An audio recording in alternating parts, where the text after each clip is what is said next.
प्रसिद्ध श्लोक में भगवान कहते हैं कि जब जब भारत में धर्म की अधिग्लानि हुई, अधर्म बढ़ा, तब तब धर्म की पुनर्स्थापना करने के लिए परमात्मा ने इस धरा पर अवतरण लिया है।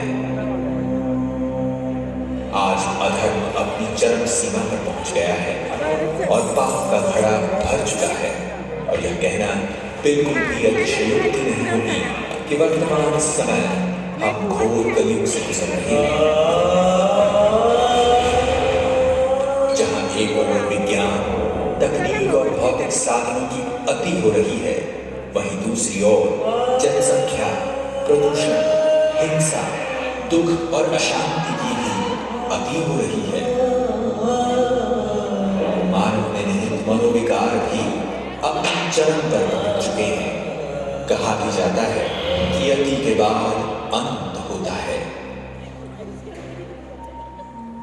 हम आज एक ऐसे ही युग परिवर्तन काल से गुजर रहे हैं जब हम एक महापरिवर्तन के साक्षी होने जा रहे हैं, और इस महापरिवर्तन की शुरुआत तब हुई जब स्वयं सर्वशक्तिवान परमात्मा परम धाम से इस साकार मनुष्य लोक में अवतरित हुए। हजारों वर्षों से मानव जिस ईश्वर को पुकार रहा था, जिसके एक दर्शन पाने के लिए अनेकों आत्मघाती प्रयास कर रहा था, वह सभी आत्माओं के प्यारे परम पिता सिंध के हैदराबाद में दादा लेखराज के तन में सन 1936 में अवतरित हुए। सर्वप्रथम उस त्रिकालदर्शी परमात्मा ने दादा को आने वाले महाविनाश का साक्षात्कार कराया। उन्हें प्रकृति के 5 तत्वों का विकराल तांडव दिखाया। कहीं भूकंप, तो कहीं ज्वालामुखी, कहीं आग, तो कहीं पानी का सैलाब गांव के गांव निकल रहा है। कहीं बाढ़, तो कहीं समुद्र की उछालें ऐसी जैसे कि समुद्र पृथ्वी को ही काल के गर्त में समेटे।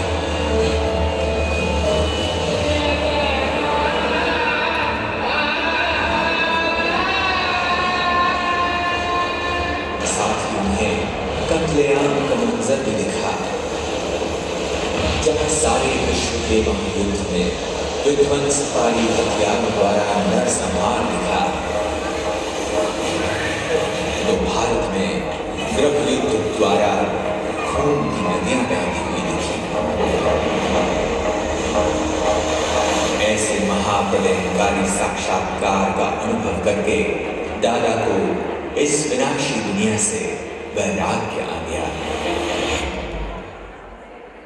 तत्पश्चात परमात्मा ने उन्हें कलयुगी सृष्टि के महाविनाश के बाद आने वाली स्वर्ण सतयुगी सृष्टि का भी दिव्य साक्षात्कार कराया, जिसमें उन्हें एक अति मनभावन दुनिया का नजारा दिखा।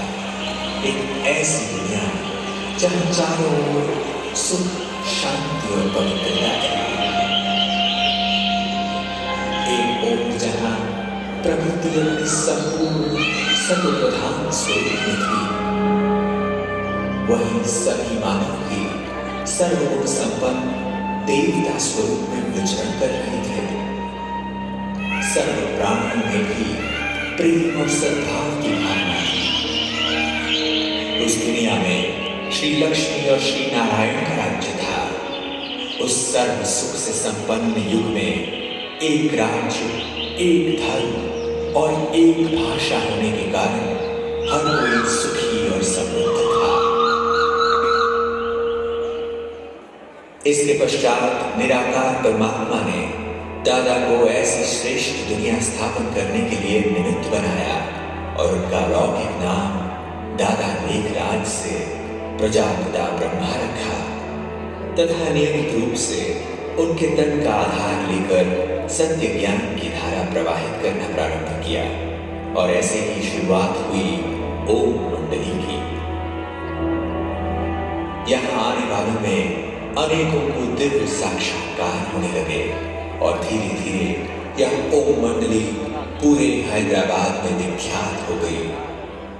इस पूरे संगठन ने 14 वर्षों तक गहन तपस्या की और 1950 में ओम मंडली पाकिस्तान से भारत में आबू बनोट पर स्थानांतरित हुई तथा ओम मंडली नाम को परिवर्तन